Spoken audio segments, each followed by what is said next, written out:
Like if you think about somebody that you failed, you blew it with, and then they went away. Maybe it's somebody who's not around anymore. Maybe it's somebody who you've said, I want a second chance at that. What would you do? What would you give to have a chance to just sit and eat a meal together?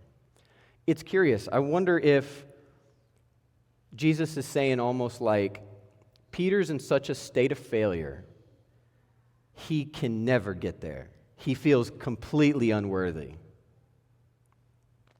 Does that resonate?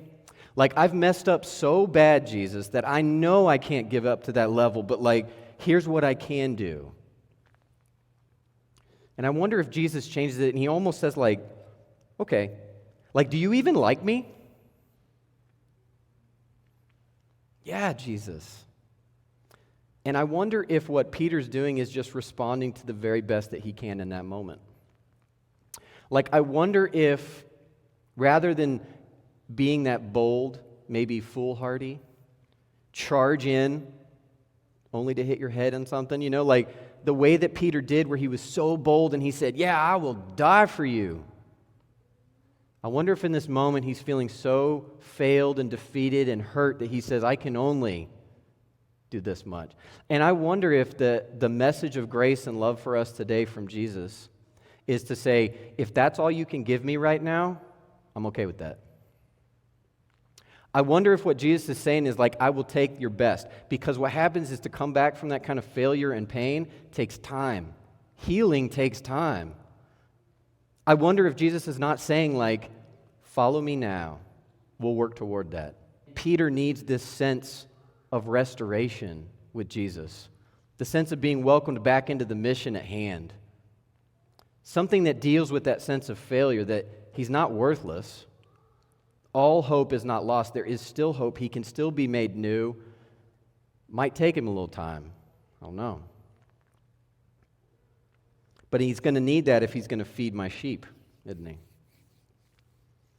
So the charge for Jesus is like, no, you're in the mid, like, be the shepherd here.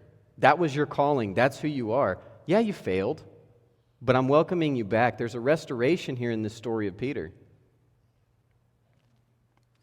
That is a message of hope and optimism. And if we're looking forward and saying what's next, the character of God, every time that Peter gets it wrong and completely misinterprets what Jesus is doing, what does he do? He pulls him in, he teaches him, he corrects him, he instructs him. Every time he starts to argue and says, never, never, never, what does he do? He doesn't just tell him to get lost. Every time that he rejects an idea, he starts to argue. Jesus doesn't push him away. Even up to the point of denial and failure. See, the character of God, he's not going to go away just because of that. The character of God relates to us in those times of sin and failure, when we get it wrong, when we are weak, and God gives us patience and grace and love. That's the gospel, and that's the good news. And when we mess up, God finds ways to restore us, to bring us back. That's the kind of good news that changes the world. What's next is follow me. Follow me and go forward.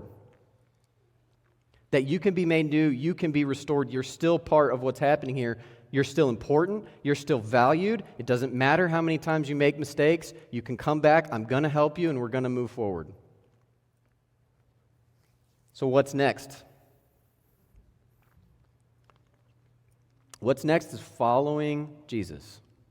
What's next is moving forward. And what's next is really, truly leaving failure behind and becoming the people that we've been called to be.